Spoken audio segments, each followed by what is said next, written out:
की आपल्या मराठवाड्यामध्ये सगळ्यात जास्त आत्महत्या मराठा समाजाच्या आहे। जय शिवराय, मी डॉक्टर मनीषा मराठे आज छत्रपती संभाजीनगर या ठिकाणी अतिथी आलेले आहेत, ज्यांचं नाव कैलासराव कोकणे पाटील आहेत आणि ते लोणी प्रवरा येथून आलेले आहेत।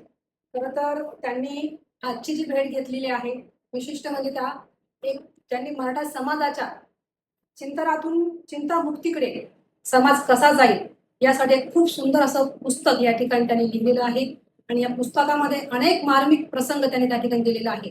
मी त्याच्यात थोडंसं जास्त वाचलं नाही, पण ओव्हरलुकिंग जे केलेले आहे, तर खरंच हे जे पुस्तक आहे हे समाजाला एक वेगळ्या दिशेकडे घेऊन जाणारं आहे। आपण अनेक पुस्तकं समाजामध्ये बघितलेलं आहे, पण समाजाच्या उन्नतीसाठी असेल, पण समाजाची खरी दशा आणि दिशा ही व्यवसायाकडची कशी असली पाहिजे त्या पुस्तकामध्ये खूप छान पद्धतीने मांडलेलं आहे। हे पुस्तक जो कोणी वाचेल तो व्यवसायामध्ये कधीच अपयशी होणार नाही आणि आत्महत्या तर करणारच नाही। आपण आज बघतोय की आपल्या मराठवाड्यामध्ये सगळ्यात जास्त आत्महत्या मराठा समाजाच्या आहे आणि विशेष म्हणून हे पुस्तक जे आहे हे मराठा समाजासाठीच आहे। जी काही चिंता आहे त्या चिंतेतून मुक्त करण्यासाठी हे पुस्तक या ठिकाणी आपले तुळकणी पाटील दादा जे आहेत यांनी ते लिहिलेलं आहे। खरंच मी ह्या व्हिडिओच्या माध्यमातून आपल्या सर्व समाज बांधवांना आणि समाजाला विनंती करते की जास्तीत जास्त पद्धतीने हे पुस्तक आपण खरेदी करावं आणि नक्की वाचावं, जेणेकरून आपल्याला आपल्या व्यवसायामध्ये सक्सेस कसं होता येईल याच्यामध्ये अनेक लॅकुना असे दिलेले आहेत की आपल्याला आपल्या व्यवसायामध्ये पुढे कसं जाता येईल। अनेक ठिकाणी आपण बघतोय की मराठा समाज हा व्यवसायात नाहीये।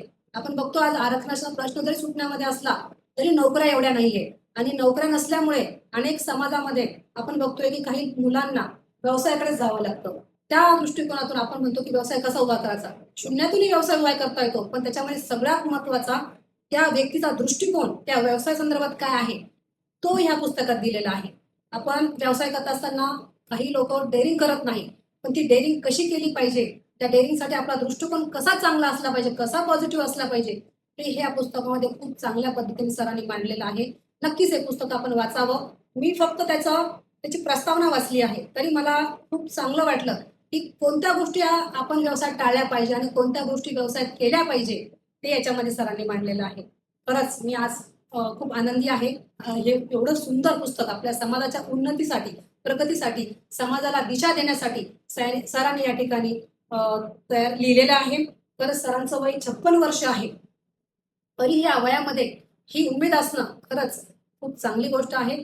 असंच पुस्तक जे आहे आपण सर्वांनीच नक्कीच वाचावं आणि नक्कीच खरेदी करावं, एवढेच मी आपल्याला ह्या व्हिडिओच्या माध्यमातून विनंती करते। थांबते। जय श्री